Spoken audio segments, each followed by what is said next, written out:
Microsoft word आपल्या समोर सुरू झालेलं आहे. आपण आता त्याच्यामध्ये सगळ्यात पहिला सब टॉपिक बघणार आहोत, कॅरेक्टर फॉर्मॅटिंग्स. मायक्रोसॉफ्ट वर्डमध्ये आपण जे टाईप करणार ते character by character, word by word, line by line, paragraph by paragraphs, page by page असं आपण टाईप करतो.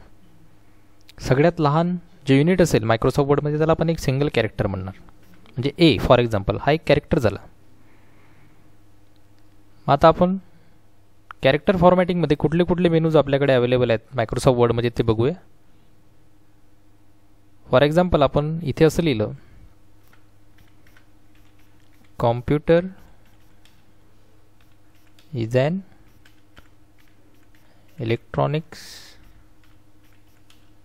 मशीन. ओके, याला फुल स्टॉप दिला. आता कुठल्या कुठल्या प्रकारचे कॅरेक्टर फॉर्मॅटिंग्स आहेत. सर्वप्रथम होम टॅबवर आपण जाऊया. होम टॅबवर फॉन्ट नावाचा ग्रुप आहे.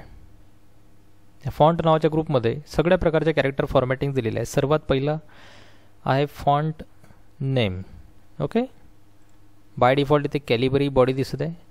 आपण समजा एवढ्या टेक्स्टला सिलेक्ट केला आणि इथनं जर आपण फॉन्ट बदलला, जसं आपल्याला आता फॉन्ट एरियल ब्लॅक पाहिजेत, इथे बघा एरियल ब्लॅक झाला.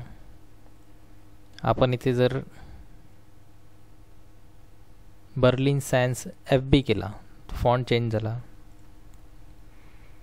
आपण जर इथे बुकमाइंड ओल्ड स्टाईल जर केला, बुकमाइंड ओल्ड स्टाईल, तर बुकमाइंड ओल्ड स्टाईल हा फॉन्ट झाला. कॉपर ब्लॅक केला आपण, कॉपर ब्लॅक हा फॉन्ट झाला. म्हणजे आपण फॉन्टचे प्रकार चेंज करू शकतो. दुसरा बाजूला त्याच्याच आहे फॉन्ट साईज. इथे वेगवेगळ्या प्रकारची फॉन्ट साईज दिलेली आहे. 8, 9, 10, 11, 12, 14, 16, मॅक्झिमम 72. आणि तुम्ही टाईपसुद्धा करू शकता. तुम्हाला जर एखादा अंक इथे पाहिजेत आहे, तुम्ही इथे टाईपसुद्धा करू शकता. समजा तुम्हाला 13 ही फॉन्ट साईज पाहिजे तर तुम्ही 13 देऊ शकता. तुम्हाला 17 ही फॉन्ट साईज पाहिजे, तुम्ही 17 टाईप करू शकता. तुम्हाला 21 ही फॉन्ट साईज पाहिजे, तुम्ही 21 घेऊ शकता. इथे तुम्हाला फॉन्ट साईजेस दिलेल्या पण आहे आणि घेऊ पण शकता. फॉन्ट्सच्या साईजेस आपण पॉईंटमध्ये मोजतो वर्डमध्ये. फॉन्टची साईज ही पॉईंटमध्ये मोजल्या जाते. ओके, त्याच्याच बाजूला जे मेनूज आहे ते आहे ग्रो फॉन्ट आणि श्रिंक फॉन्ट. ग्रो फॉन्ट म्हणजे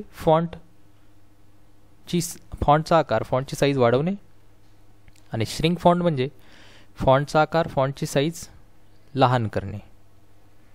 ओके, फॉर एक्झाम्पल मी एवढ्या याला सिलेक्ट केलं डॉक्युमेंटला. आता मी ग्रो फॉन्ट म्हटलं तर वाढत जाईल. मी श्रिंक फॉन्ट म्हटलं तर फॉन्टचा आकार कमी होत जाईल, साईज कमी होत जाईल. ओके, याला काही शॉर्टकट कमांडसुद्धा दिलेले आहेत. ग्रो फॉन्टसाठी कंट्रोल प्लस ग्रेटर दॅनचा सिम्बॉल आणि श्रिंक फॉन्टसाठी कंट्रोल प्लस लेस दॅनचा सिम्बॉल. ओके, त्याच्याच बाजूला चेंज केस दिलेला आहे. चेंज केस म्हणजे प्रत्येक कॅरेक्टरला किंवा शब्दांना एक केस असतो.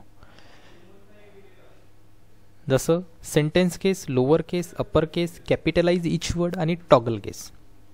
आता सुरुवातीचा आपण सेंटेन्स केस बघू. सेंटेन्स केसमध्ये कुठल्याही वाक्याच्या पहिल्या शब्दाला,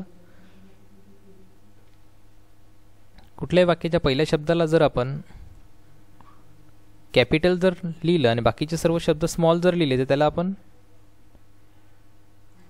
सेंटेन्स केस म्हणतो. ओके, हा सेंटेन्स केस ऑलरेडी आहेच. मग याला आपण सिलेक्ट करू आणि याला म्हणणार आपण सेंटेन्स केस. हे ऑलरेडी सेंटेन्स केस आहेच. पुढचं आपल्याकडे आहे लोअर केस. लोअर केस म्हणजे सर्व कॅरेक्टर्स हे लोअर केसमध्ये कन्वर्ट होतील. बघा लोअर केस, बघा झाला. हा C सुद्धा लहान झाला. हे सर्व लोअर केस झाले. त्यानंतरच